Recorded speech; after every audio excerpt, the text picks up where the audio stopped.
Thanks for the ring. Once in a lifetime. Yeah. A rapper had to earn my stripes like black zebras. Rap Jesus, dark-skinned nigga with a black season. Plus my only communion was grand flinging. Black man know that he trapped, but he stayed dreaming. For nature won't nurture the womb of a black mother. Rap lovers trapped in a trap with packs smothered. He raps and he raps and still hustle. Better than traps and What up? Got a mind Come full on, of people in the room this morning. thunderstorms and a few showers. What's good? Take yours, cause we need hours. We from the dirt, we beneath flowers. You out of pocket, that's your man white. You gon' rob him, that's your man right. You gon' have to slide him, that's the plan, right? All cause you ain't spend your bread right. Snake niggas. Hey, What up? them things, I've been running crazy lately. Super busy. Been a lot busier than I usually have been in the last couple years. But what up? Tapping with y'all this morning, do this morning convo. I got two things I'm gonna bring to y'all today. One is about history, just a good history video with Booker T. Coleman, one of the greatest teachers. And also a documentary about Persia. Now they're not really telling us they're Africans, but I want y'all to use your eyes and pay attention to these drawings and these statues and see what they made them out of. So, first we'll deal with this Booker T. Coleman, and we get to it, man. Leave comments, tap in with me. If you want to get involved with the shirts, you know what I'm saying, you can inbox me, figure it out, everything. And every video up in the morning be on YouTube later. My YouTube channel is Blackhouse, BLACCHOUZE, and the music and everything up there, so tap in. You know what I mean? Grand Rising, good morning, everybody. Let's get to it. Looking up in his face. Maybe about 20 minutes, he was talking to the group was talking to him. Preach, yeah. Talk to us. And then it wrapped up. The people went their way, the gentleman that was speaking went his way, and I went back to the beauty parlor. There was a brother that worked in the beauty parlor, elder brother, and he came in and he said, you're not going to believe who was just talking to us. And Mrs. Jefferson, my mother's beautician, said, well, who was it? He said, you ain't going to believe it. He going to say, well, tell us, who was it? He said, it was Malcolm X. Rick, what up? And they said, oh, Malcolm wasn't there talking to you. He said, yeah, he was. He was talking to Malcolm. He said, just ask that brother right there. He was looking up in Malcolm's face. I bet you he can tell you everything Malcolm said, talking about me. I don't remember a thing Malcolm was talking about, because I was so busy trying to figure out where his forehead ended and his hair began. And I tell this story all the time because I'm always very careful when I talk to young people, because as an adult, I may be thinking about what I'm talking about, just like you're looking at me right now. Your mind could be somewhere else. You might be paying attention to me, you might be looking at me, but there might be something that you're looking at that has your attention. That's my one and only story of being in the presence of Malcolm X.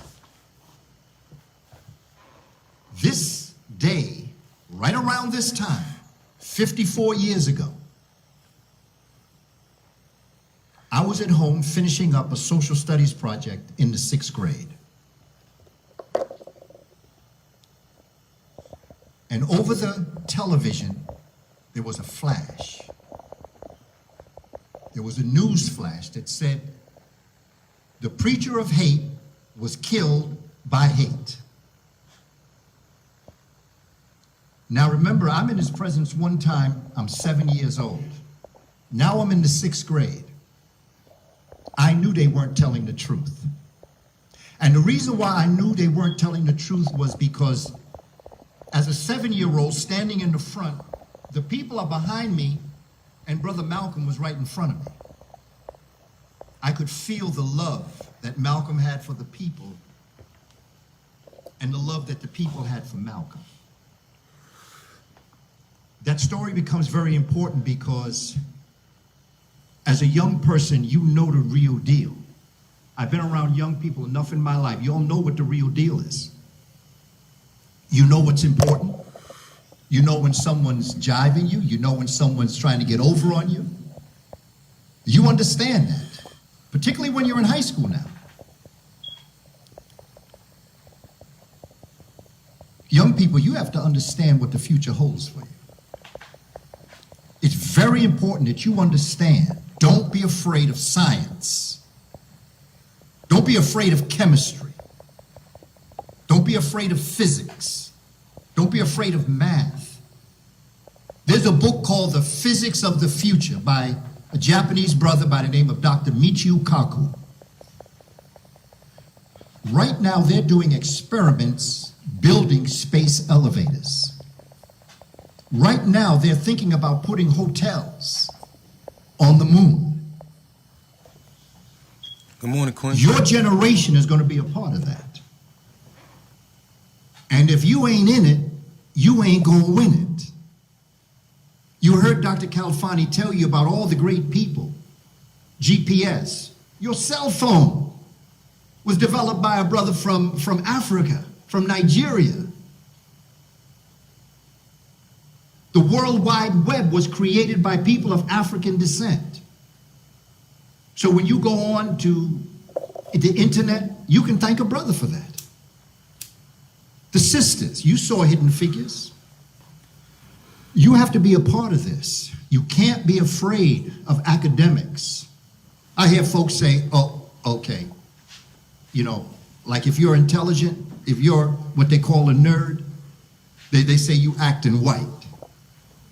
But that's because you don't know your history. Because when you smart, you acting black. But they don't tell you that. So you think that because the hotels on the moon, Keita, listen, let me tell you something real. Yeah, we behind. They already got like structures and cities on the moon for sure. So yeah, they got them. Everything you see out here is somebody else. You don't realize who gave them that. Now, I only have but so much time with you, so there are some points that I need to make with you. I'm going to give us time to just have an interchange between us to talk. But young people, you have to understand that this brother, Marcus Garvey, born 1887 in Jamaica, wanted to start a school. Dr. Calfani was talking about. He wanted to start a school for people in Jamaica. And he had heard about a man by the name of Booker T. Washington, who had started Tuskegee Institute in Tuskegee, Alabama.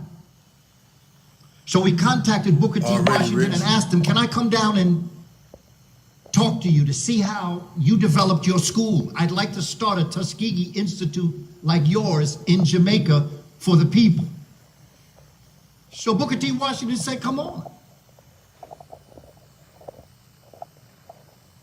By the time Marcus Garvey made it up to the United States, Dr. Washington had died. But Marcus Garvey said, you know something? I'm not going to go back to Jamaica. There's a lot of stuff happening. So he came up to Harlem, New York. And he decided that he was going to begin to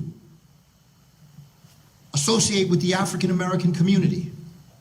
He was going to unite the people of different varying backgrounds of African descent. And so he developed an organization known as the Universal Negro Improvement Association, the UNIA. And he said, we're going to develop an organization that is going to have Africans from wherever they are, whether they are at home in Africa or abroad anywhere in the world. We're going to start to unite them because we can see they're dividing us. They're dividing Jamaicans from Puerto Ricans, from Dominicanos, from Cubanos, from Haitians, from African Americans in Chicago. They're separating us from our complexion and our hair texture, our gender, our age. The UNIA is going to unite all this. And he said, this is for Africans at home and abroad, and that Ethiopia one day is going to stand righteous, and kings will return to the throne. Ethiopian kings will return to the throne. This was his proverb. Ethiopians will return to the throne. Well, in 1940, Marcus Garvey died. Bro, how you, Troy? In London, in the United Kingdom. in the early 40s, there was a gentleman that left Ethiopia. His name was Tafari Makonnen, but he was a mayor. And so he was called Ras Tafari Makonnen. When Tafari Makonnen returned back to Ethiopia to assume authority to become the emperor of Ethiopia, there was a minister from Jamaica by the name of Reverend McPherson who attended the coronation in Ethiopia. And he watched Tafari Makonnen ascend the throne in Ethiopia, and he corrected his name. He changed his name from Ras Tafari Makonnen to Haile Selassie. McPherson was a Garveyite. He was part of the UNIA. So he returned to Jamaica and he said, you know something? I saw the prophecy of Marcus Mosiah Garvey come true. I watched an Ethiopian ascend to become a king in Ethiopia. So he started a movement. But he didn't take the coronation name. He took his given name. He let the Makonnen go to the side, but he said this movement is going to be called Rastafari.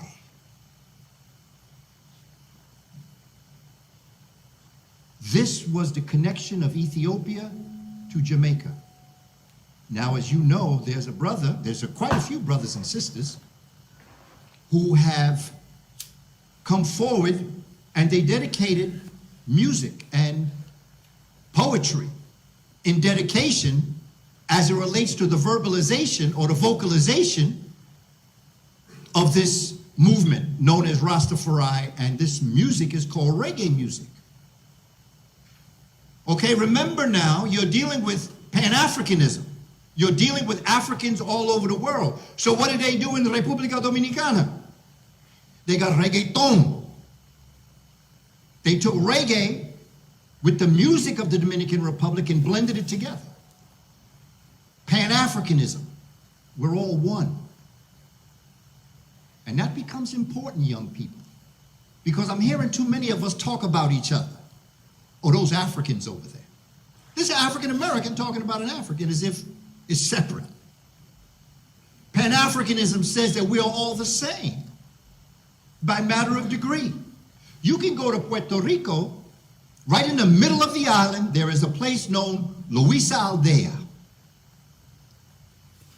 African people there.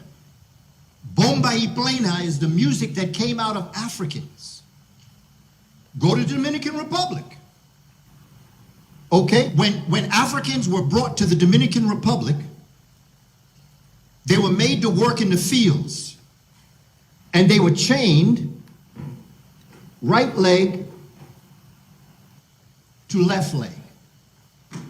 They were chained together to work in the fields. And to pass the time away, these Africans would move from side to side. Okay? And pretty soon, like Africans do, they put their hips into it. Okay? And that's merengue. That's where the merengue came from. We don't know our history. We don't know who we are.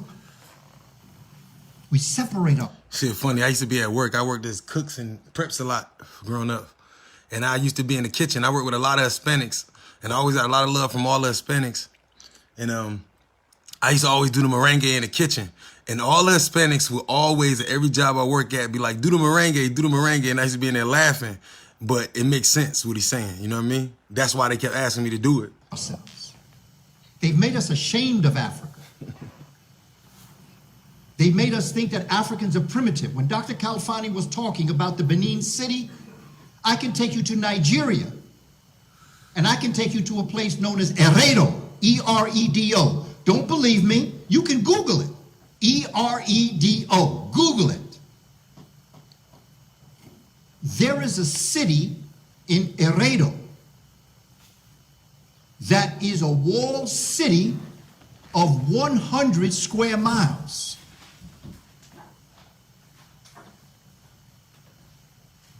but the city itself is 400 square miles in its size. 400 square miles. You know, from where I live in the Bronx to Philadelphia is 90 miles. DC is 325 miles. Do you know what it would be like to live in a city that if you walk from one side to the other, it would be equivalent to traveling somewhere from Bronx, New York to Virginia? One city. And this city was up 1000 AD. They have 2-story buildings. Again, young people, don't believe me, because I'm not here to make you believe me. I'm here to make you think. But it's not just about, I gotta come down here because I gotta get close. I can't let this happen. It's not just about the idea of you knowing this. What you gonna do? What are you gonna do when all is said and done? Each and every one of you is a genius. You've been given a gift, a very unique gift. And even though two people may have the same gift, you're not going to demonstrate it the same way. But what you going to do? The world that you're going on out here, like I told you in science, they're building space elevators. Do you know one day cars will not look the way they look now? That cars are going to be moving along magnetic tracks, just like a train. Imagine magnetic tracks up in the air where cars are moving. They're doing that experiment today. Within 100 years, cars are going to be up in the air also, not just on the ground, but up in the air. They're doing this research. Check it out. The Physics of the Future by Michio Kaku, M-I-C-H-I-O-K-A-K-U. Check it out for yourself. Don't believe me. This is what, and so they're not going to tell you we're not going to give you a job because you're black. They're going to ask you, are you qualified in science? And if you ain't qualified, you're not going to get the job. But you qualified. You come from ancestors that taught the world. In rap music, yo, you know, you hear people talk about, yo, Mo. Well, who's Mo? Do you know who Mo is? They're talking about the Moors. Do you know who the Moors were? See, they don't teach you this in world history. They don't teach you that the Moors were Africans that went into Europe in 710 AD. They don't tell you that these Africans brought universities into Europe. They brought soap into Europe. They brought a very special water that was to disinfect you when you were sick. They called it al-Kul. Al, in the Islamic language, brings forward a concept of something sacred. Al-Kul, holy waters. You use it. It's called alcohol. Rubbing alcohol. They brought that. They brought strawberries into Europe. They brought olives into Europe. They brought grapes into Europe. They taught Europeans how to make wine. Now you drink Italian wine and you think Italians invented that? You did that. You taught them agriculture. This is your history. This is what you've done. And now you think when you smart, you acting white. You don't know when you acting smart, you acting black. Your ancestors gave the world Western civilization. We built libraries in Europe. The University of Salamanca, the University of Toledo, the University of Lisbon was created by African people. Oxford University, Cambridge University was developed by African people and peoples of European descent who studied at the feet of the Moors, these Africans, and went to England and built these universities. And some of them from Cambridge and Oxford came to the United States, and they built a university in Harlem. It was called King's College. And now I have the nerve to hear black folks say, I'm the first graduate of Columbia University, and you don't even know you created Columbia University. This is your history. I'm not talking superiority or inferiority. I'm not into that. I'm talking about what you've done. And sisters, let me tell the young sisters something up in here. You invented math and science. Men didn't invent math and science. But how is that possible? What's the evidence of it? What's the science of women developing science and math? Well, you have to go back to something very simple. Necessity is the mother of invention. Why would a man have to count? Numbers is the basic and most important part of mathematics. Once you have numbers. Now I'm going back in time now. I'm not going back into a time where you think. I'm talking about in a time when the early human beings in Africa were developing thinking patterns. Why does a man have to start to count? There is no reason. Why does a woman have to count? I'm talking about nature now. Why would a woman have to count? Because of your cycle, your life cycle. And because of your life cycle, sisters, you began to count in order to prepare for your life cycle. In counting your life cycle days, you came to realize that your cycle came in 4 phases. That's the creation of mathematics, is the number system. It's called number sense. Isn't that the first thing we all learn? The first thing we learn is how to count. Okay, and we don't even teach you the symbols of the numbers. We just teach you 1 through 10 for the most part. Go on sometimes beyond that. But what about science? How did women create science? Women looked up into the heavens. And sisters in Africa realized that there was a celestial body that, like her, having a 28, 29, 30-day cycle, there was a celestial body that also had a 28, 29, 30-day cycle. And that's the moon. So now you understand why they say the woman is the walking calendar. Boom. You also realized, sisters, that this moon, like you, had 4 phases. And so you began to chart the movement of the moon as it related to the movement of you, and you created a calendrical system. The numbers is to math what a calendrical system is to science. Astronomy is the base science of all things to study. Just like numbers is math. If you can't get the numbers right, you can't do math. If you don't get a lunar cycle right, you can't do science. You can't do physics. You can't do chemistry. You can't do oceanography. All of those are based in the calendrical system. So sisters, I'm taking away your right to say math is hard. Because it's in your DNA to be able to do math.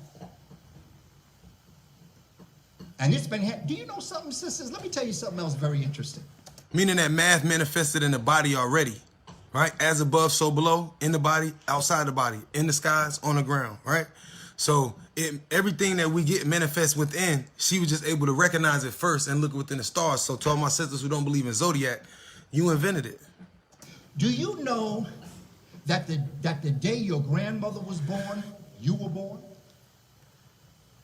Do you know, sisters, I'm speaking to right now, when you were born with every egg that you will ever produce. If that is true, then that means when your mother was born inside your grandmother, she was born with your egg.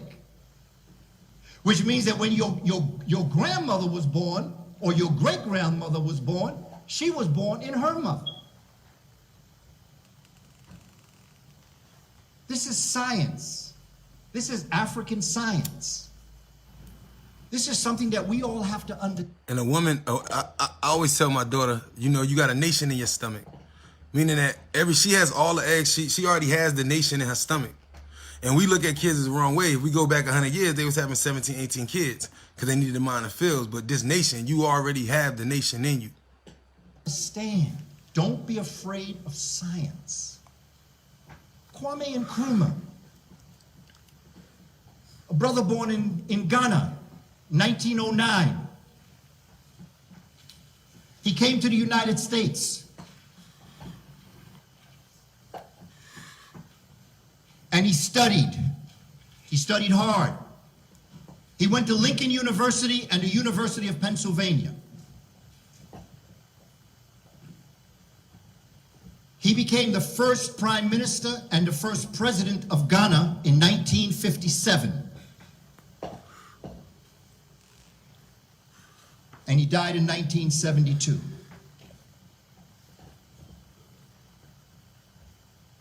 Kwame Nkrumah believed in the organization of African people. My fault, y'all. Somebody always call him. And he met African Americans that he connected with. He saw a history in America, and he came to realize that there was a dual oppression that happened to people in Africa and people that happened in the diaspora. Diaspora, some people say D-I-A-S-P-O-R-A, diaspora. It means the same thing as pan. It means all over. The African diaspora is wherever Africans are all around the world, but not in the continent. All Africans outside of the continent. And he, like Marcus Garvey, came to realize there's a cultural connection. There is a cultural connection between the brother that's living in Washington, D.C., and a brother who is from my community. There is a connection between the sisters that are in Philadelphia with African women in Ghana, in Accra. There's a connection. There's a cultural connection. And I'm going to give you all a cultural connection right now. You see, my son's into hip-hop. He enjoys hip-hop. And I used to tell him all the time, I say, Heru, let me tell you something, bruh. Hip-hop is my generation. Hip-hop is my generation. Let me tell you what happened in hip-hop, okay? So you can understand this. The other day they celebrated in the Grammy Awards, the Motown sound, and everybody's dancing and singing. Okay, Marvin Gaye and all the rest of them having that good time, right? But what you don't realize, because you were born into success, you were born into African people doing things. There was a brother that you need to know historically. His name is Sam Cooke.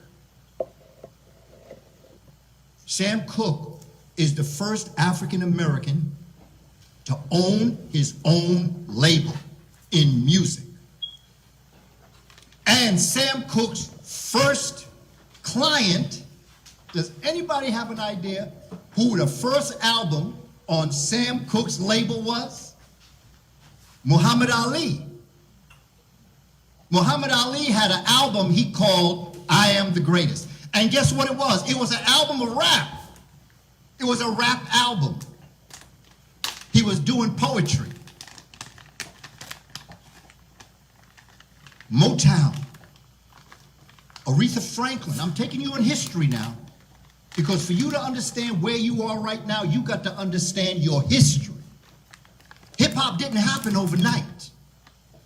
In fact, hip-hop wouldn't be around if it wasn't for something that we call doo-wop. And doo-wop came out of bebop. Bebop came out of rhythm and blues. Rhythm and blues came out of blues. Blues came out of spiritual, and the spiritual came out of Africa. You got to understand the history of this. And you have to respect the genius of people that did the best they could. And you have that. Y'all know Wu-Tang? Oh, no. Y'all know Wu-Tang? Do y'all have Wu-Tang's latest album? And you have to also understand that before it came out of Africa, music wasn't given to everybody.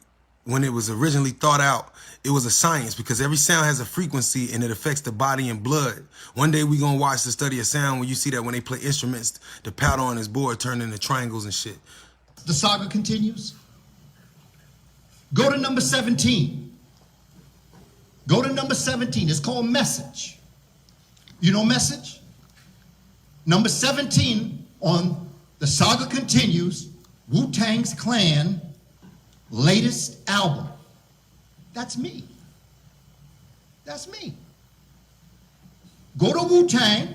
You know, when you get a chance, you don't have to get on the phone now. Go to Wu-Tang Clan, the saga continues, go to number 17 and listen to the message. I was in a film called The Secret to Ballin' with Snoop Dogg and with Kelly Rowlands, with Method Man, Redman. And while I was in Los Angeles, the brother asked me, will you sit and talk to the young people? And young people just like you, I'm sitting in Compton on a rock. And they said to me, what is your message to young people? And that's what the message is on Wu-Tang's album. That is my response to talking to young people your age. I got nothing but respect for y'all. For what y'all have done, despite and in spite of the fact that my generation dropped the ball. We should have been there for you. We should have talked to you. We should have made you understand what your responsibility is, not just to the community, but to the world. But we were caught up in a lot of things. But my point is, I got nothing but respect for the younger generation because you did the best you could with what you had. I don't appreciate some things I hear, but I understand the metaphor. I understand figurative language. I understand the beat. That's what my son helped me understand. He said, yo, Dad, you getting caught up in words. We're caught up in the beats. See, when you come from a point where you're listening to words, cursing and saying inappropriate things, bother people who are thinking in words. But when you're thinking in beats, it's not the same thing. And that's why we as a generation who are fed up with words, we have to understand what it is that you're saying in rap. But here's what they did. Black music took the country over. They were so scared of the greatness of rock and roll already, isn't that they had to take one of their own and make him the king of rock and roll. Now, I'm not going to get caught up in Eminem. I kind of like his stuff. But he ain't the king of hip-hop, I'll tell you that right now. He good. I like his stuff. I like Elvis. But he ain't the king of rock and roll. Timberlake, he all right. Justin, he all right. But he ain't no Usher. He ain't no Chris Brown. He all right. Yeah, I'm good, but we created something back then. Appreciate you. There was a music. There was a success. And then all of a sudden, black radio started. Here in New Jersey, I know in Newark you had a black radio station. In New York, we had WWRL. We had inner city broadcasting. But what happened was they got scared of us. So they began to oppress us and downpress us and stop us from being able to do rap. And in so doing, brothers and sisters in the Bronx decided that they were going to take those turntables and they were going to start to have house parties up on Sedgwick Avenue, Cool Herc. Have the house parties. And you had the DJ, which means what? Disc jockey, which is what radio personalities were called. And so what they did is that they would cue up records. And all of a sudden, when you cue up a record, you get to the very beginning of the record, and you get to the first sound of the record. That's called queuing up a record. But when you get there, you have to go back and forth to make sure you've got that first sound. So it sounds like zit, zit, zit, zit, zit, zit, zit. That's where hip-hop came from. And by the way, hip-hop is a culture. Rap is 1/5 of hip-hop. You've got clothing. You've got swag. Okay? You got the way you act, you know, all this sort of stuff. That's all part of hip-hop. the way you cross the stage and do what you do, that's all part of hip hop.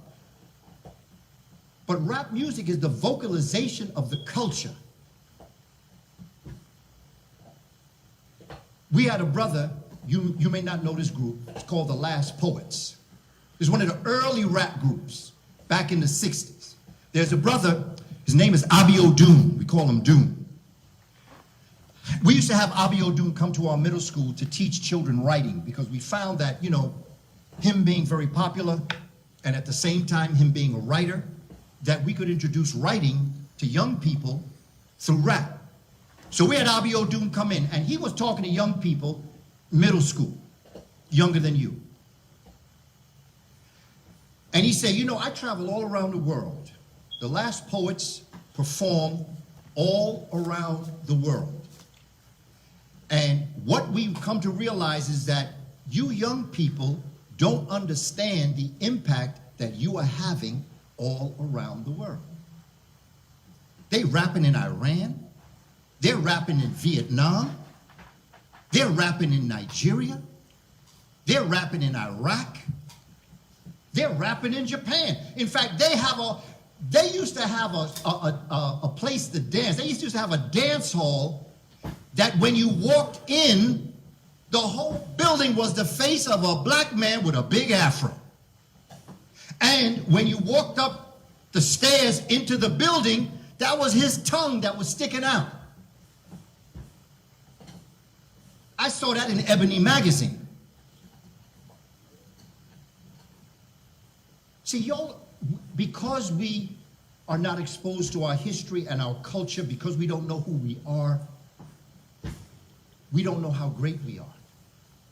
We don't know what we can really and truly achieve. And as young people, brothers and sisters, brothers, let me tell y'all something. That sister,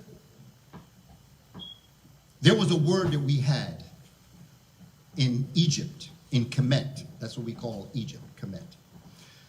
There was a word that we had for our queen or for our woman. And the word was, there were three words to it. It was the Hemet Neset Waret.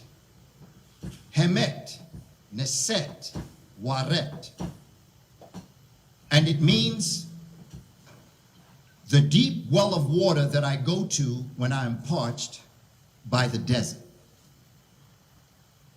Now, I don't know if y'all ever been thirsty before, but I ain't talking about thirsty. I'm talking about being parched. You ever been to the desert? I've been in the desert. And I know what it's like to be parched. Parched is when you be blowing out dust out your mouth. That's how thirsty you are. That's how dry your throat is. And you know when you're feeling like that, there's only one thing you're thinking about. You're thinking about that water. That's the only thing that's going to solve your problem and meet your needs is that water. Can you imagine considering a woman that she wasn't just water? She just wasn't a well. She was a deep well of water. So not only would sister quench your thirst, she would solve your problems and meet your needs.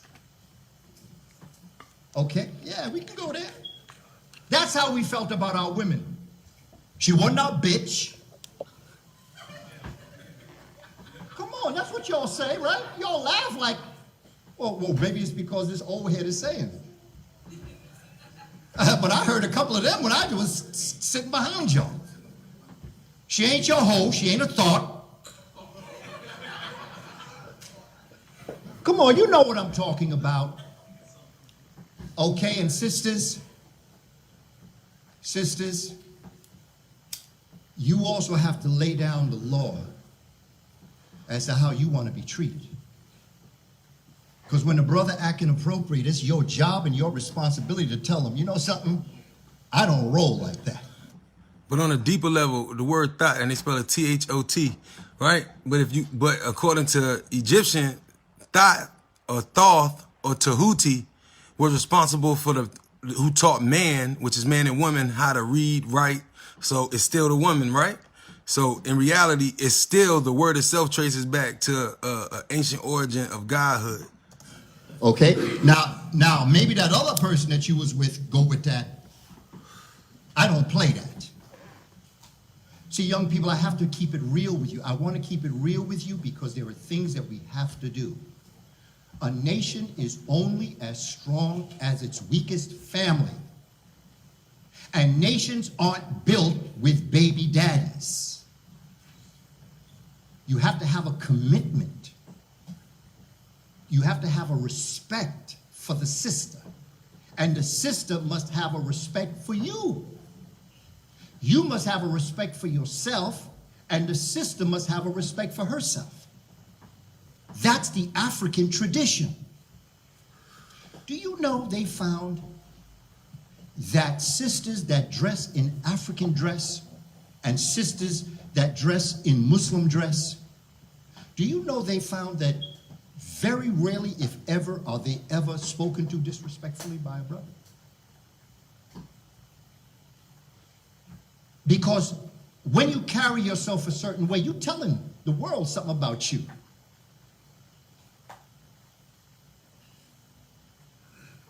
We have hard work to do, family, and I'm trying to get it to you. I'm trying to be as real with you as possible.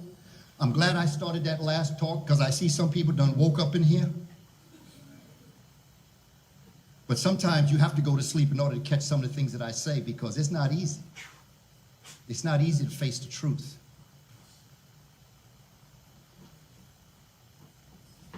You have to understand who you are, what you've done, what you've achieved, what your ancestors have achieved. They did not bring slaves in Africa. I hear people say they brought African slaves to America. They didn't bring African slaves to America. They brought human beings to America and they enslaved them. Because think about the psychology of it. If you hear as a young person they brought slaves from Africa, well, it only makes sense that you'd be a slave in America. You were a slave in Africa, you were a slave in America. But if they tell you they brought human beings with talent, doctors and lawyers and artists and masons and builders, architects, if they tell you that and then tell you that they were enslaved and held in bondage against their will, then you'd understand that these aren't slaves. I don't use the word slave. Slave is a noun. I use the word enslaved. You know, check this out. Brooklyn. Do you know the largest slave plantation in the United States in the early 1700s was in Brooklyn? Do you know New York had enslavement? Do you know that the enslavement of people existed? Enslavement only existed in the South. You'll have a sense of Battery Park. See, because you're in New Jersey, so you can see Battery Park, the southern part of Manhattan. They used to bring the ships from the Caribbean, and they would come up into Battery Park, which is right down there by the South Ferry. You know, where you take the ferry to Staten Island? Right there, they would dock the boats, and they would take the Africans off the boat. And they would march them across to a place called Wall Street. But along the way, if they had so many Africans, they couldn't put all the Africans in the Wall Street. So what they would do is they would put them in prisons along this street that they were going through. And then they would take the ones that they were going to sell to Wall Street. That street, that where all the prisons are, today, we call that Chambers Street. When you're walking in Chambers Street in Manhattan, for those of you who might go over there, that's where they held Africans. Those were all prisons, all along Chambers Street. And then they would bring Africans, and there are prisons under Wall Street, you know. There are prisons under Wall Street where they would keep the Africans, and when it was time to bring them up, you see where they have the stock exchange and their exchange? That's where they used to sell us. Right there on Wall Street. And we built the wall. The Dutch. Now you hear, what do they sell? What do they trade on Wall Street? Stocks and bonds. Where did that word come from? Stocks and bonds. livestock in bondage. Now they say stocks and bonds. That shit deep. But the real word is livestock because we were livestock. They counted us with the cows and the sheep.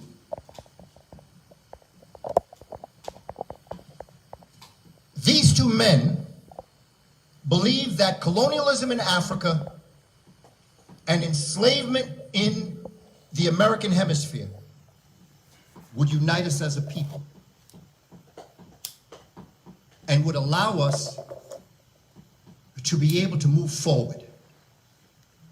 Yeah, because I don't really want this to be so much of a lecture. I just want to drop some information on you to help you understand how great you are. But now I want to engage with you in questions and comments and answers and things that as young people you might have. So I'm gonna turn the floor over to y'all. What do you think? Sure. Let's talk, family. 46. All right, anybody got a question? Comment or observation? Now, y'all done heard some stuff y'all ain't heard before, so now I know somebody got some kind of question. Okay, here we go. Let's have your name and your question.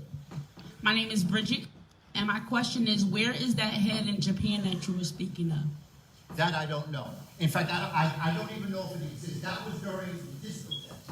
Oh. Back in the 70s. But if you Google it, I'm sure that you Google it, they'll have a picture, because the picture was in Ebony Magazine. That's how I saw it. Ebony Magazine. Yes. It was a huge head. It was the whole front of the building. She said, what was it? Do you know what it's called? Okay. All right, the name of that was, so if y'all want to go back and check it out and show y'all kids or family, African Institute, Garvey. All right, we're going to move on. With the second part, I found something else too, which was, it's a documentary, because I like to show y'all stuff that be on TV to show you, they say hiding in plain sight. So they're going to show you stuff in Persia. Now, this is the same stuff that you're going to see in everywhere, Egypt, everywhere, and you're going to see these things, and they're going to, it's funny how they'll keep these things dirty, but if you look at it, I'm going to pause it and be like, look at the black marble they use, but they keep this shit dirty intentionally so it look great. Straight away, they are faced with this image of kingship. These human... Let's get it. When we see Pleiadian... Man, I be tired of these damn commercials. But yeah, let's get it. How y'all feeling this morning?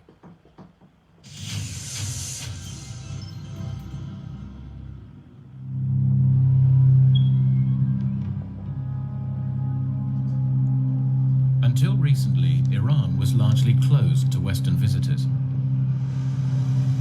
Until recently, Iran was closed. So why wouldn't they let people from the West, like us, go look at it? Political turmoil of the 1980s made it almost impossible to come here. But in the last few years, this has begun to change.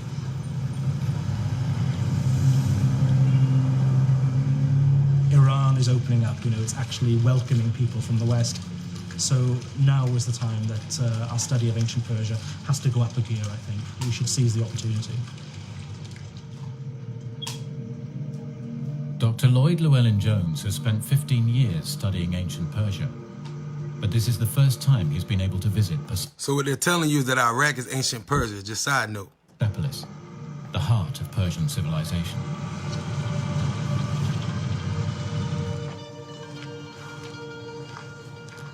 We can, by coming to places like Persepolis, begin to give the Persians a personality. This is what the Persians look like. So when you was watching the movie 300, first of all, the so-called 300 people, they were Africans. And the Persians, they were also Africans. Look at the knotty hair on these niggas' heads. But they would tell you that they are Iraqians. Begin to give them an identity.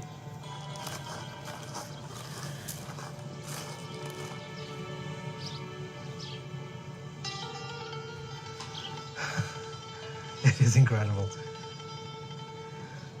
Boy, they knew what they were doing. It's incredible, amazing. They're quite moved.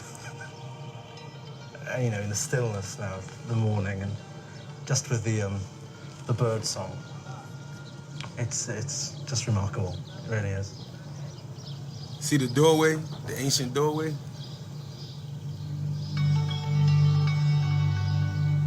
Remarkable Persepolis may be, but history has never given it its due. Most of what we know about it we have gleaned from Greek accounts. The Persians themselves left little written history behind. That's a lie.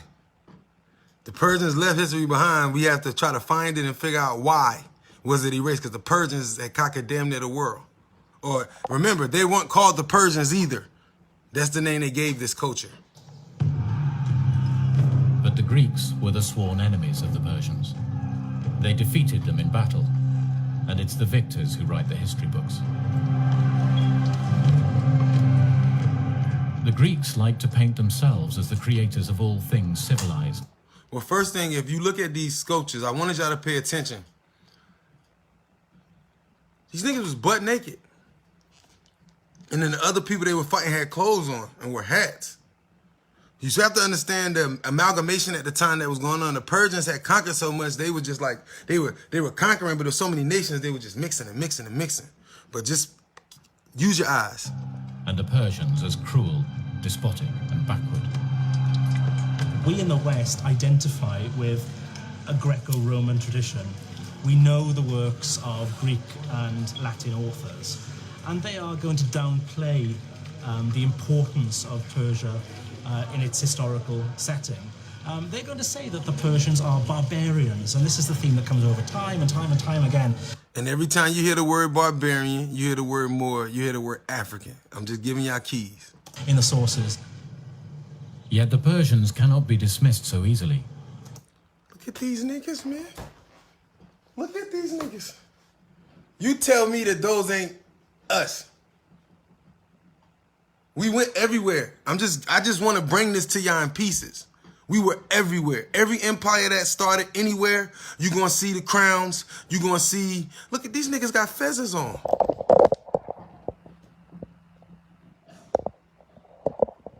Look at this. They got a feather and they got archers. And we learned about the archery of the Nubians, or the so-called dark people. Side note, we keep moving. For 250 years, they ruled the largest empire the world had ever seen. It had humble beginnings, among the nomadic tribes who lived on the Persian plains.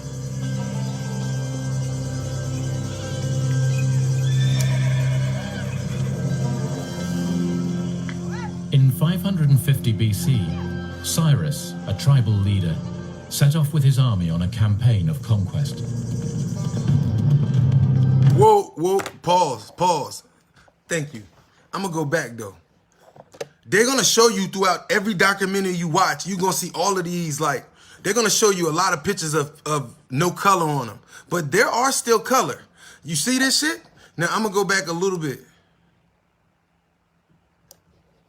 Cyrus, a tribal leader, set off with his army on a campaign of conquest.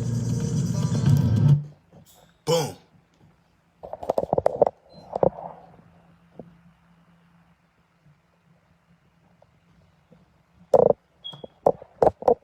All right, so they'll always flash the real ones that still got color.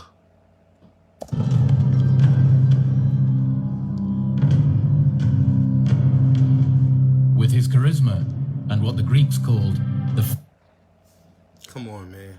Come on. fear he inspired and the terror he struck in all men, Cyrus took control of more and more territory. And even the word more, like, give me more. It was so many of us that the word more means love. It means too many. It means want more. Is like to have a lot of something is to be a more. In just 30 years, he laid the foundations of an empire that would stretch from the borders of India in the east, to Greece on the Mediterranean, down to Egypt and Ethiopia, and up to what is now Russia. More than 30 different peoples were brought together under the rule of the man who called himself... Oh, they know they wrong for that shit. Hold on. Let's get it. himself the king of the world. And at the heart of this empire stood Persepolis, the greatest of all Persian cities, and the key to understanding the achievements of the ancient Persians. Persepolis was begun around 515 BC. Pause. See his hand? See how dark it is? So I want you to understand that this whole thing, this is so old. So old. Not to mention them in there probably scrubbing the walls for... That's why they didn't let nobody in Iraq for so long. This is what the Iraqi war was really about. They was fighting over possession of this temple. So they fight and they fight and they fight and they, you know what I'm saying? Look at his hands. And you see how now you could try to lie and say, no, look at his hands. BC by Darius the Great, the fourth king in the Persian dynasty known as the Achaemenids. But much of what we can see today lay hidden under the sands for 2,000 years. It was only in the 1930s that many of the wonders of Persepolis were finally uncovered. Whole staircases adorned with perfectly preserved reliefs were seen for the very first time. No one dreamed of the regal splendors which their excavation would reveal to the world. For more than 22 centuries, the capital of the Persian Empire lay neglected. As well as the reliefs, archaeologists found some less spectacular artifacts that would prove vital in uncovering. Look at that. You see the blocks right here? And I know I'm pausing. You see how they built this? How they use chunks? This is the same building style that's used in all the ancient temples in Egypt. It's the same architecture. You know what I mean? Covering the secrets of the ancient Persians. And it ain't no lions in Persia. 30,000 fragments of these tiny clay tablets were found among the rubble of Persepolis. They provide one of the few sources of information about the workings of the empire, written by the Persians themselves. The marks on the tablets are the ancient Persian script known as cuneiform. Dr. Maria Brosius is one of only a handful of scholars in the world who can decipher what is written on the tablets. What we have here is an example of a clay tablet found in Persepolis. A scribe would pick up a piece of wet clay and he would then hold it in his left hand, and that fits perfectly into the shape of your hand, really. And then he would inscribe it. It's an extraordinary feeling to know that something like this has survived to tell us about life 2,500 years ago, information that we otherwise would never have. They tell me something about how people lived and how this empire worked, and that's what fascinates me. But she did not tell you what it said, so keep that in mind. They showed you, but they ain't tell you what the fuck it said. So what can the tablets tell us about Persepolis? The tablets are the receipts and invoices of the empire, including those for the workers who built Persepolis. One records 1.5 shekels of silver for carpenters making sculptures. Another details 1 jug of wine each to the 74 Syrian laborers working on the columned hall. Yet another 2.5 shekels for the Carian gold workers. The amount of gold that seems to be used All them words up there. here indicates that, again, you know, the cost of this site must have been immeasurable. From the information on the tablets, we can deduce what materials once decorated these massive buildings. For decades, we have seen only the stone pillars and walls, but now we can recreate the halls and palaces of Persepolis in all their dazzling splendor. As we do so, we can see why Persepolis was once known as the richest city under the sun.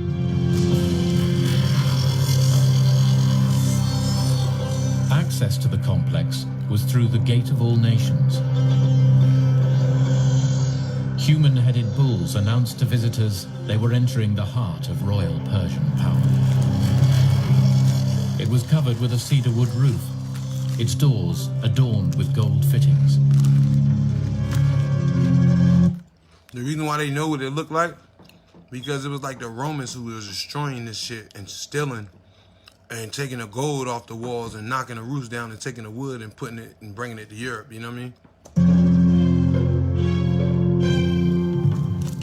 At the heart of the complex was the Apadana, where King Darius received his subjects. Today, only 10 of the original columns still stand.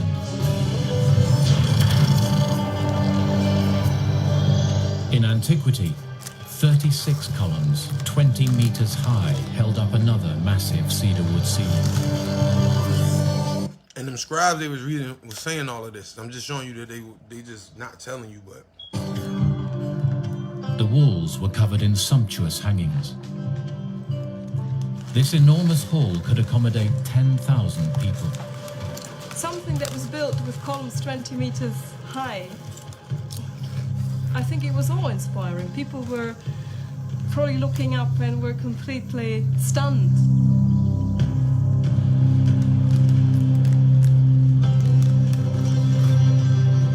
You can see how each of these columns rear up to the sky. And they would have held up there an enormous roof I think common sense would tell us that we definitely were taller. of beautiful cedar wood, giving us this heady scent of cedar wherever we went as well.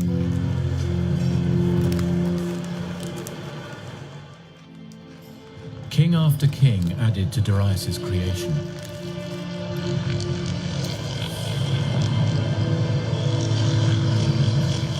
Xerxes, the Greeks' great foe, built this, the remarkable Hall of 100 Columns.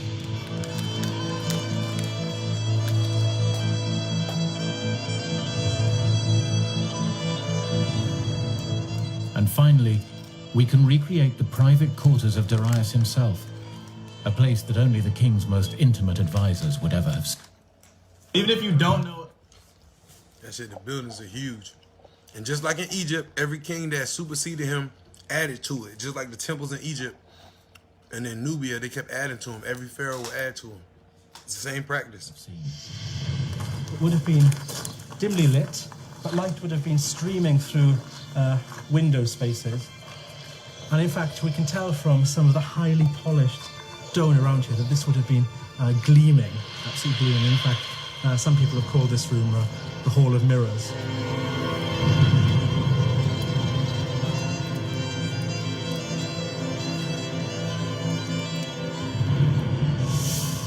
The building sat on a 15-meter-high man-made terrace.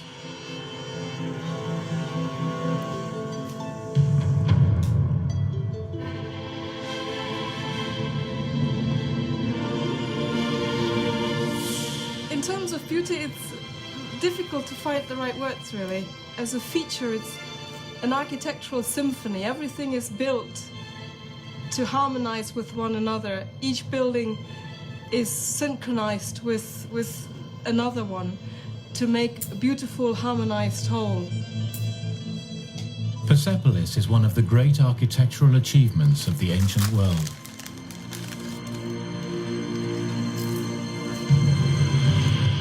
But why did the Persian kings go to such lengths? Beyond housing the royal entourage, what exactly was the purpose of these extraordinary buildings?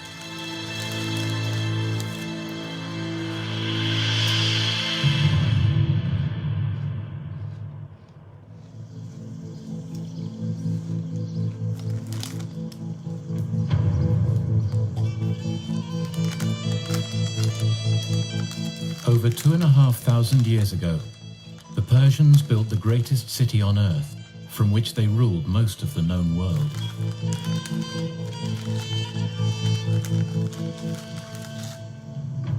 But this was no ordinary city, for it was built with a particular purpose in mind.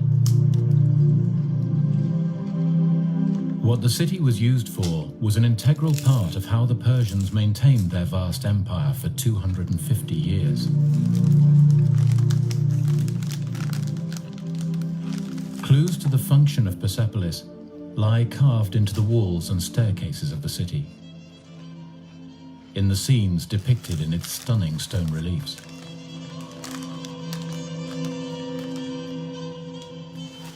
They show the different peoples of the empire coming to Persepolis to give gifts and pay tribute to the great Persian king. Nubians from Africa, Lydians from present-day Turkey, Bactrians from what is now Afghanistan. Hey, we're all family.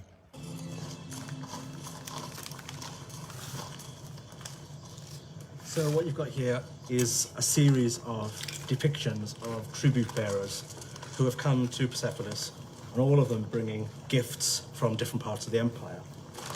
Fine horses, shaggy mountain goats. It's all the wealth of the empire being brought as tribute here to the great king. A superb depiction of a camel here with so much personality in the face as well. Wonderful curved horned sheep, and depicted in such detail. And if you look at the very stylized way that they do things, like the way that they render curls in the hair and in the beard in a very artificial manner, and then as you come down to the shaggy fleece of the sheep, you can see that that's echoed again. So you get these triangles ending in these perfect little swirls. When they said Jesus' hair was like lamb's wool, it was another connection between the way that they, see how they depicted the lamb's hair and the African hair? I find this flick of a We did that. tail at the bottom as well. The costumes for all of these foreign delegates are rendered in such detail, and it's clear that the Persian artist is fascinated by the variety, the ethnic variety that you get visiting here.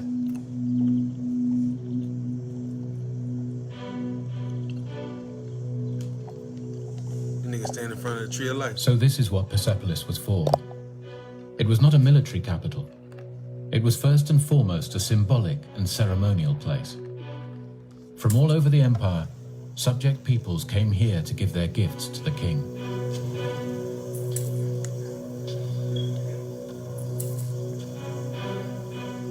The formal presentation of tribute confirmed the loyalty of the subject nations and the power of the king. The walk to the king followed a specific route through the complex, intended to maximize the impact of the architecture. Coming up these stairs would have been an overwhelming experience. If you look at the stairs, they're not something that you walk up fast. They're so shallow that you have to walk very, very slowly.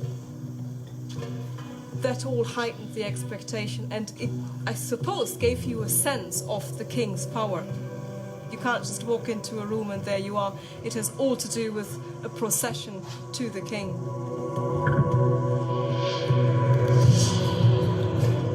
What you have here are the offering bearers leading their camels, bringing their bowls and their jewellery. And all the time you have to imagine an absolute cacophony of noise behind you. So up you go. All the time your heart is beating faster and faster. You're hearing languages you've never heard before, seeing sights you've never seen before. And then you get to this spot, and I think your knees are about to give way, because this is the results. Of course, when they break it down, you can get commercial every 5 minutes. Is the so-called Gate of All Nations. This is the welcoming portal for all these visitors. And straight away, they are faced with this image of kingship. These human-headed bulls, symbols of royal virility and strength and power.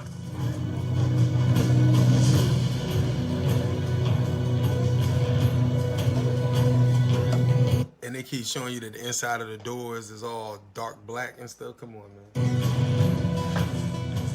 You walk through these enormous bull structures, and now everything goes dark. Sunlight's taken away from you, and you're asked to stand and wait just here. And then you turn, and you are struck by this amazing I can tell they built it that way for like and you know that somewhere inside there, a stone you're literally is going to meet your cool, maker. especially when it's so You're hot. going to see the great king himself. And they probably build them so big for like it's like a natural air conditioner. So you walk forward and you approach. Your heart's really going some now. It must seem like such a long walk when you're doing this. If you come from the far-flung corners of the empire, you will never have seen a structure like this. Every visitor in ancient times who was allowed to come up the royal terrace was in total awe. You have a perfection that they haven't seen anywhere else, and people must have been absolutely stunned.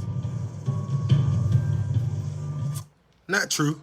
They got empires. These are people from Nubia, people from Egypt, people from all over. You seen they were dark-skinned people. Where they live at, they got tall structures just like this, which sit on the walls and like... And you walk up the imperial staircase, and you find yourself in the heart of the complex. Okay, in front of you now is the great Apadama. Now this is where the mystery really starts.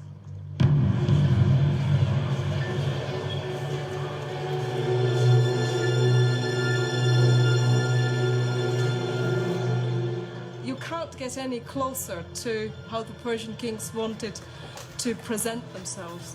And what they really do here is to show we have conquered the world. We don't need to prove anything anymore. And so your offering bearer begins his journey towards the king. He would have paused, and here he would have done a specific act. He would have fallen to his knees in front of the king, and then immediately prostrated himself on the ground, and then your gifts are given. Your job is done. You back away slowly out of the great throne room, and your 15 minutes of fame is over with.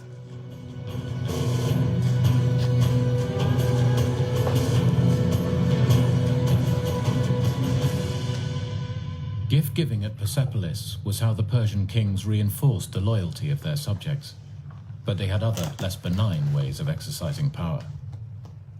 The relief at Bisitun in northwest Iran shows the Persian king at his most ruthless.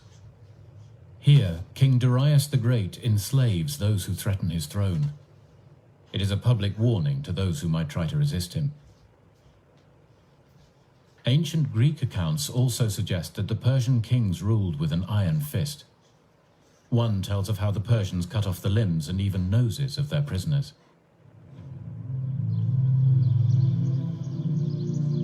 And yet, the reliefs at Persepolis seem to paint a very different picture. There you see these men holding each other's hand, or one holding his hand against somebody's shoulder. They talk to each other. They sort of, encourage each other. The whole image that is represented here is an image of peace and of harmony. There is absolutely no battle scene. There is no violence depicted here. It is one of a Persian peace. Persian royal inscriptions found at Persepolis reinforce this image of benevolent rule. They declare that the king loves peace, not war, and subject peoples are allowed to practice their customs and religions. But is all this mere Persian propaganda? After all, these are reliefs commissioned by the king and tablets written by his loyal servants. The Jewish book of Ezra offers an independent account. In chapter 1, the Persians are praised for liberating the Jews and allowing them to practice their religion freely. I think it's fair to say that the Persians are unique in the way that they envisage how an empire should be run, generally in the ancient world. there seems to be an idea of conquer, obliterate, and rebuild on our terms. We don't find that with Persia at all. If you paid your tribute, if you paid your taxes to the Persian king, that was fine. That was all the king wanted from you. Any other form of life, of cultural setting, was accepted. By allowing subject nations to live their own lives, the Persians ensured that a multi-ethnic, multilingual empire flourished in relative peace for 250 years. It is tolerance that has a completely political objective. The Persian king's objective was, if I leave people their ethnicity, their religious cults, then they have fewer reasons to resist my power. They all got nappy hair, though. Took more than tolerance to maintain this vast empire. Empires need an infrastructure. 50 miles outside Persepolis, carved into the side of the hill, is an ancient Persian road leading to Persepolis. The sides of the road are up to 10 meters high. Such engineering feats were repeated across the empire.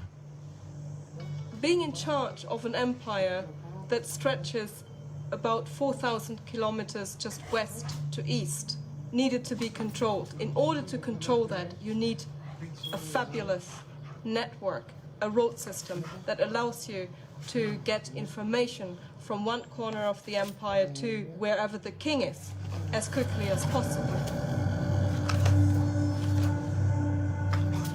Even the critical Greeks could not fail to be impressed by the Persian road system.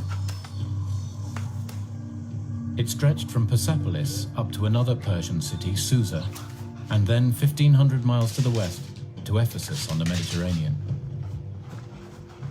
Roads also went east to India and south into Egypt. The Greeks were particularly amazed by the messengers who traveled along these roads, keeping the Persian kings at Persepolis informed of everything that went on in the empire. The great Greek historian Herodotus wrote at the time that no mortal thing travels faster than the Persian couriers. Such speed was possible because of another Persian innovation, the staging post.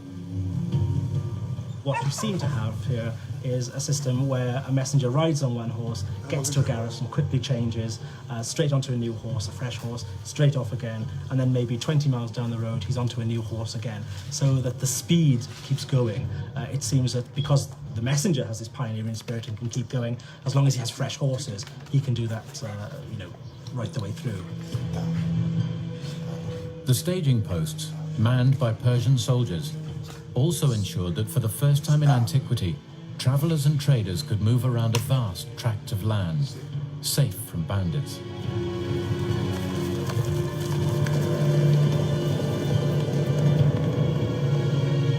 So from Persepolis, the Persian kings managed their immense empire. Tolerant, peaceful, and wealthy, the Achaemenid kings believed they were the masters of all they surveyed. And to prove their power, they set out to create nothing short of paradise on earth. The first ever formal gardens in the world.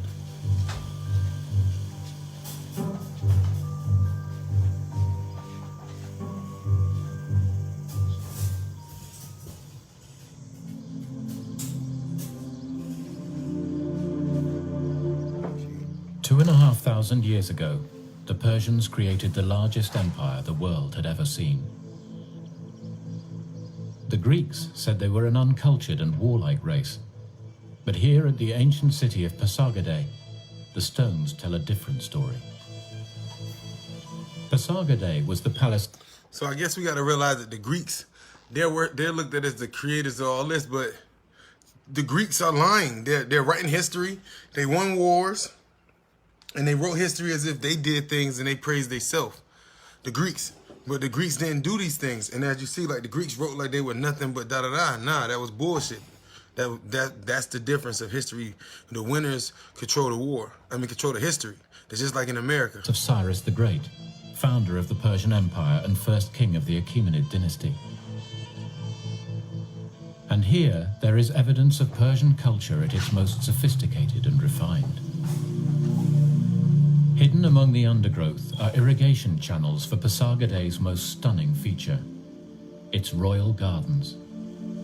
It would run all around the garden so that the whole area here in front of Cyrus's residential palace would be irrigated.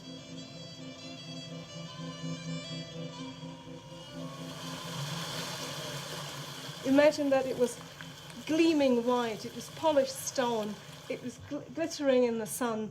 You would have the water floating. So it was sterilizing and it was cleaning itself on the stone as it came. Through.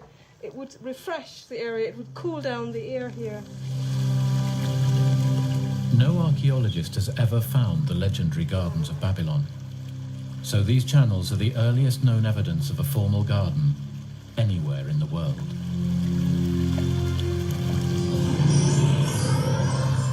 King Cyrus called his garden Paradisa. This Persian word, meaning a walled garden, is one we still use today.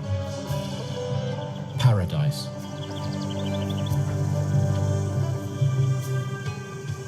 It was his paradise, and it was a perfection of nature where life grew, where water was the essence of life.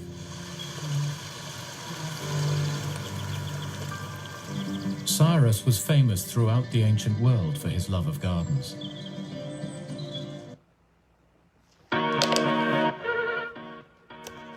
Man, some jewels for y'all today. The Greek historian Xenophon wrote that in all the districts that he resides in, he takes great care that there are paradises, full of all the beautiful things that the soil will produce. It was even said that Cyrus gardened himself. He told one Greek visitor, "The arrangement is my own work. I swear by the sun god that I never sat down to dinner without first working at some task of gardening." So what actually grew in these Persian gardens? The clay tablets found at the great city of Persepolis list the different trees and plants that were planted here. They show that the composition of the garden was deeply symbolic. The tablets tell us that there were thousands of seedlings for trees, different kind of trees, including olive trees, mulberries, dates, which were collected to be planted in the next spring. And where do all them things come from? Africa. These were trees that he imported from all over his empire to reflect the size and the extent of his empire in this garden. To reflect his connection to other empires and cultures that were intertwined in it. That's basically what she should be saying. Space. Ultimately, the Persian garden was a political statement. By making plants grow in an otherwise barren landscape, the Persian kings showed all who came here that they were the masters of the world. The king was practically the king of the world, and the garden reflected the power of the empire. What Cyrus did here was to produce an order in an unordered, in a chaotic, otherwise wild nature.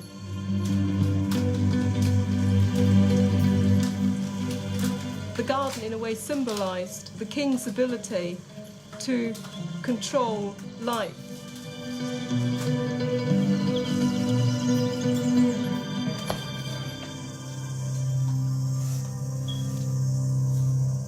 The Persians may have built great cities and gardens, but they were still essentially a nomadic people.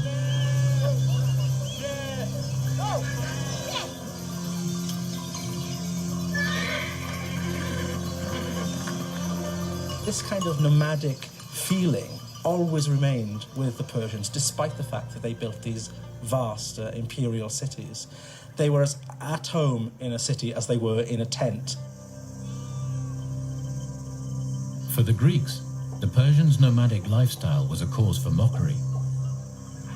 Like modern nomads, the ancient Persians spent the winter months tending their herds on the plains and the hot summer months in the cool of the mountains. To the Greeks, this escape from the summer heat was evidence of Persian unmanliness. The Greeks like to criticize the Persians for this softness. They see them as rather hot and moist creatures. And the other thing that Greeks see as hot and moist are women. This is the way that women's bodies works. If women are hot and moist, and therefore Persians are hot and moist, they must be one and the same thing, basically. Persians are not real men because they can't stand the heat. What the Greeks never understood was that traveling was part of the Persian way of life. Even around great centers such as Persepolis, there would have been a city of tents as people came and went. Certainly within these tents, we can imagine that ancient Persian life would not be too dissimilar from the kind of images that you can still see today. So within these tents, what you have is, of course, your whole lifestyle.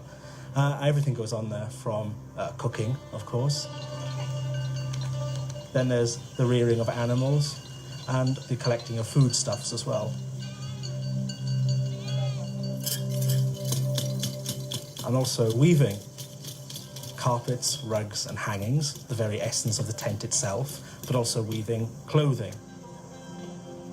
And this is a traditional women's work, of course. This is all part of nomadic tradition today, and certainly can be reflected back onto ancient Persian tradition.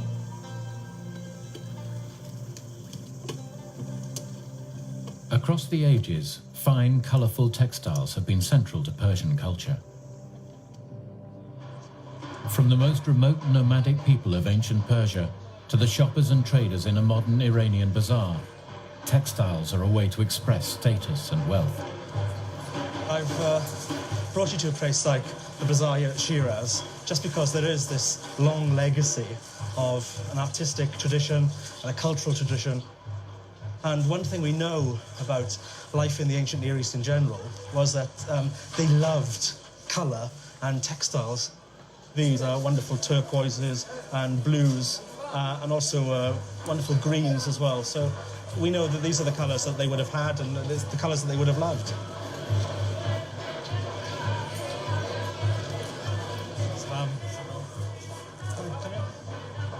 This idea of a room which is completely covered in textiles is very much part of the ancient Near Eastern tradition, and certainly something that the Persians would have identified with.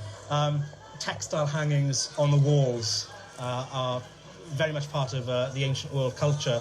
Textiles all over the floors, textiles on couches as well. So, you know, you are surrounded, you are swamped by this idea of colour and luxury, and of course warmth as well.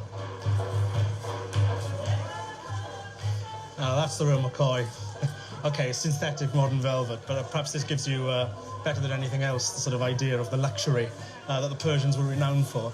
It's purple, which first of all, of course, is the colour of kingship throughout the ancient world, because purple is so difficult to get in antiquity. A good, solid, deep, imperial purple dye. You know, this is a modern textile, but it does the job very well. I think it kind of captures what the Persians are all about for me. Bit of sparkle, really. The smells, sounds and sights of this bazaar would be familiar to the ancient Persians. Spices, gold and reams of fine, brightly coloured cloth. This modern market reflects what the Persians were famed for in the ancient world, their pursuit of luxury. The purpose of luxury at Persepolis is mainly to do with the power and the propaganda of kingship. Because, of course, to have superfluous articles of clothing, or to have your palace strewn with textiles that are really redundant, apart from being, you know, rolled on, or something that covers something, or a covering that is then covered by another covering. This is all just to do with this idea of power and wealth expressed through material goods. It's not dissimilar to, you know, the kind of thing that goes on in the West today. Every time they say the West, they talking about America. The ancient Persians were the greatest power on earth. Their style and fashions were widely copied. Persians take on the aesthetic side of life, on the finer points of living. Everything from how you plant your garden and how you walk in your garden, and to how you decorate your walls, clearly had an impact on later world civilizations, certainly through Greece and into Rome, possibly into contemporary Western society as well. The Persian approach to architecture, gardens, and textiles has survived to this day. But there were those in the ancient world who despised everything the Persians stood for. This hostility would one day lead to the destruction of the Persian Empire and of Persepolis itself.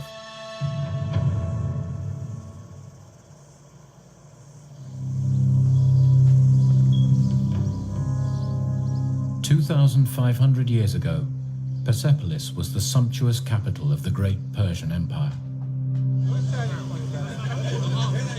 But what the Persians saw as luxury, their Greek rivals saw as decadence. One custom that both fascinated and appalled the Greeks was the Persian feast. Most of what we know about Persian feasts, of course, comes from the Greek sources, because the Greeks are so interested or fascinated by this concept of luxury that obviously feasting is going to be an element of that luxurious lifestyle. Persian feasts are going to be opulent, all the kind of things which are always associated with luxury. Drinking was an essential part of the Persian feast. Herodotus wrote, "The Persians are very fond of wine, and no one is allowed to vomit or urinate in the presence of another person."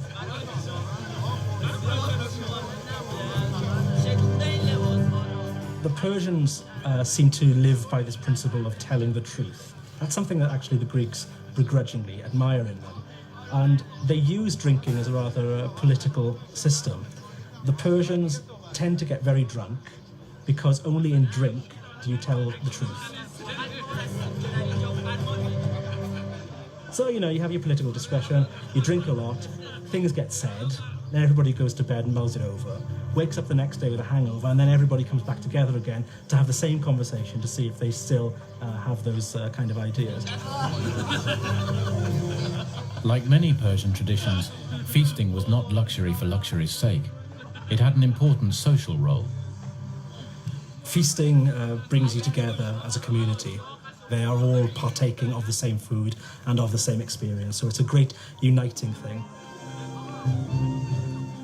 Yet to the Greeks, it was another example of why the Persians were an inferior race.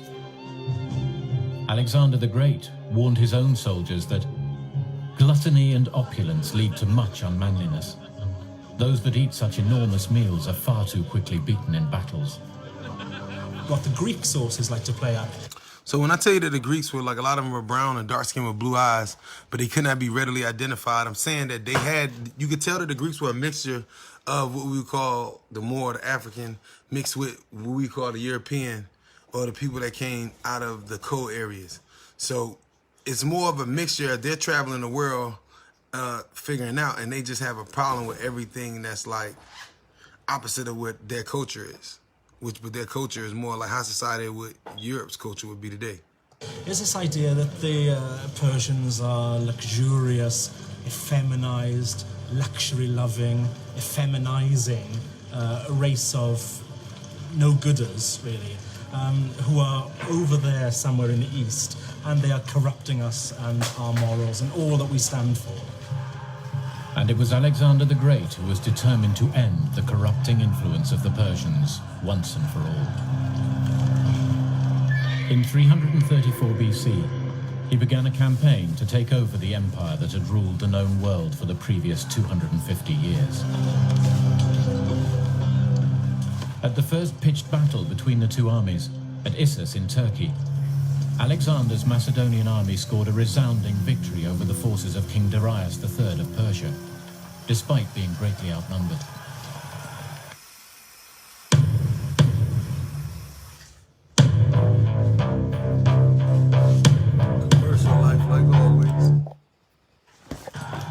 A lot probably has to do with different military tactics that Let's the go Macedonian back for a army second. used against the And it was Alexander the Great who was determined to end the corrupting influence of the Persians once and for all. In 334 BC, he began a campaign to take over the empire that had ruled the known world for the previous 250 years. At the first pitched battle between the two armies, at Issus in Turkey, Alexander's Macedonian army scored a resounding victory over the forces of King Darius III of Persia, despite being greatly outnumbered. A lot probably has to do with different military tactics that the Macedonian army used against the Persians. So now they're gonna start showing you pictures of light people. When they start talking about the war, they gonna change the pictures of motherfuckers? The Persians were used to fighting in a plain. They were using chariots, which were not used in the Macedonian army. Remember, at this time, they was writing in stone. So why did they start showing us pictures that they drew? But it was also the Macedonian idea of immediate surprise attack that helped.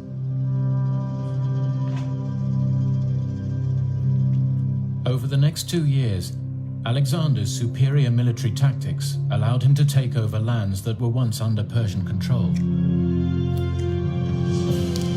Yeah, he took over Egypt. In 331 BC, he reached Persia itself.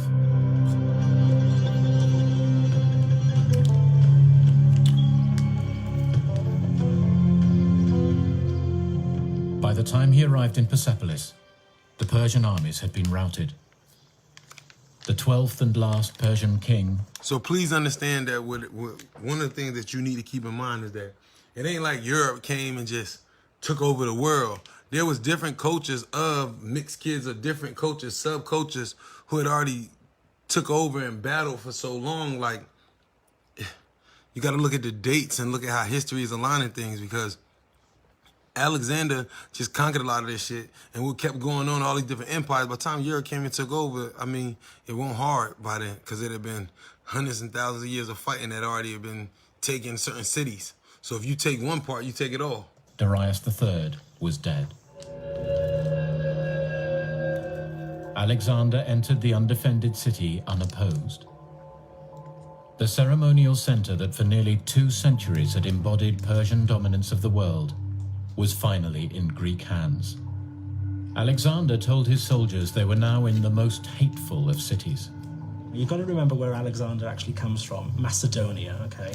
These are thugs, mountain thugs. This is what Alexander's stock is all about. And suddenly he comes to this place, which after all, the Persians have been accused for centuries of being effete luxury lovers. Now this stuff is anathema to Alexander's Macedonian and Greek followers. That's exactly what they saying, Alexander, Quinn. triumphant, held a banquet for some of his troops at Persepolis.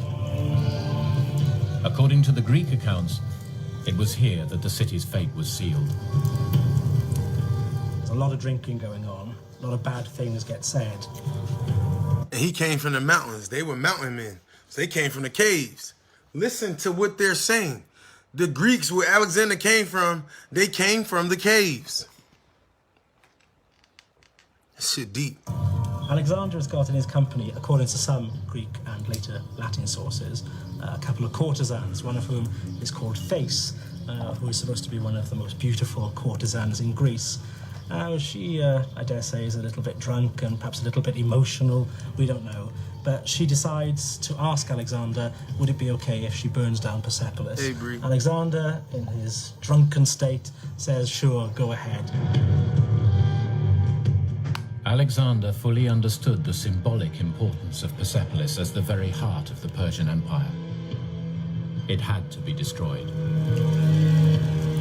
Alexander will destroy everything that could be a potential source of resistance and opposition to him. Persepolis was that.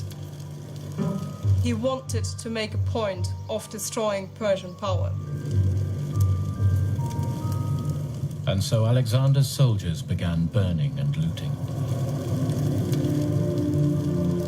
The city itself is described by ancient authors as being unprotected. There was no military guard here to defend the population. Some people say that what he did was to pile up flammable material, furniture, curtains, and from there the fire started and then of course spread through the whole terrace. It just burned. I dare say this night there must have been chaos here. So the carnage, the chaos must have been horrific.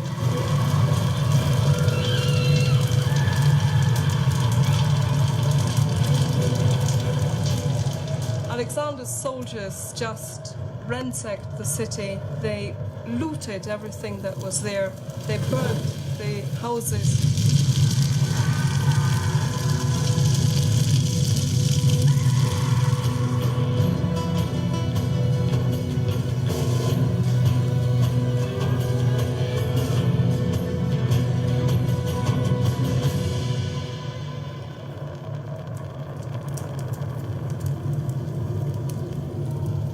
I think Alexander is the first recorded hooligan in history.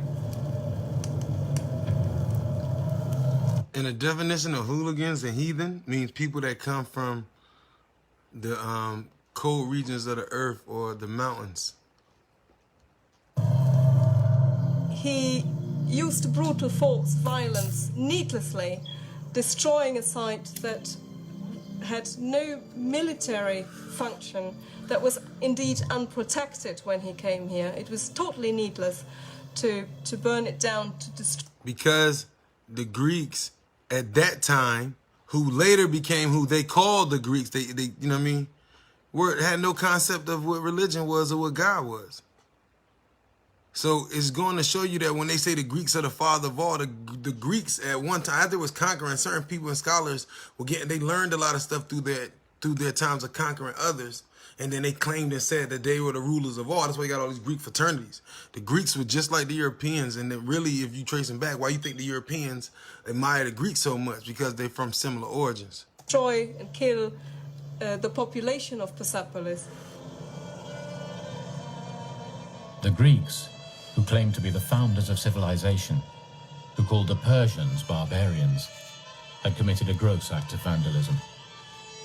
They had destroyed the greatest city on earth. It's a sad death of this remarkable imperial city, this seat of culture and this seat of ceremony. At the time, it was the most magnificent city in the non-ancient world, and that Alexander had destroyed. It came to an end. But by burning down the city, Alexander ironically helped preserve commercial life. We almost done with this video. Let's get it. Preserve it. Much of it remained buried under the ashes produced by the fire, protected from the elements for the next 2,000 years. It was not until the excavations of the 1930s that many of the reliefs and clay tablets that tell us so much about Persian life could be studied for the first time. And although the city had been destroyed, the legacy of the Persians survived. Their formal gardens, their ceremonial architecture, and their sense of luxury were copied by other civilizations, even the Greeks. But their greatest achievement of all was the empire itself. The first global empire in history was built on a model of tolerance and respect for other cultures that few great powers have ever matched. On that side of the world. See, you got to understand that it was a global empire, you know what I mean? And not including the Americas, you know what I mean? Because at that time, they thought that that was the world. Just that area, that's what they thought was the world as far as from their studies, the way they make it seem. But the truth was, they're showing you on the walls, I'll go back a little bit. They're showing you in your face. These people right here, they come from a certain area where camels are. So you already know about where this is. But their greatest achievement of all This guy, he has a fez, he has a horse. You know they say the Moors have fez, but they all got the same curly hair. They all dress different. And if you look at this, this really isn't clay. This is more like a marble-ish black, but it's so old. was the empire itself.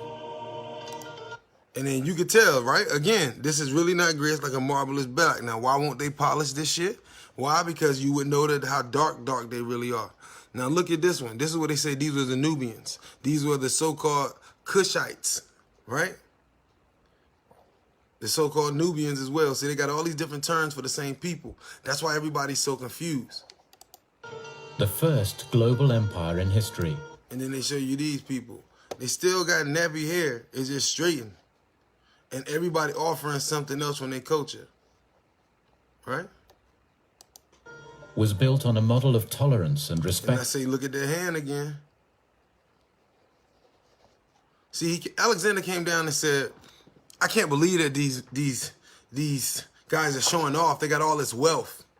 And I can't believe it. So he came down, and when they conquered the city, they burned it. It wasn't even a military city. It was just a city for people they built. You know what I mean? It brought water, and they irrigated the water in to grow stuff out there in the middle of the desert.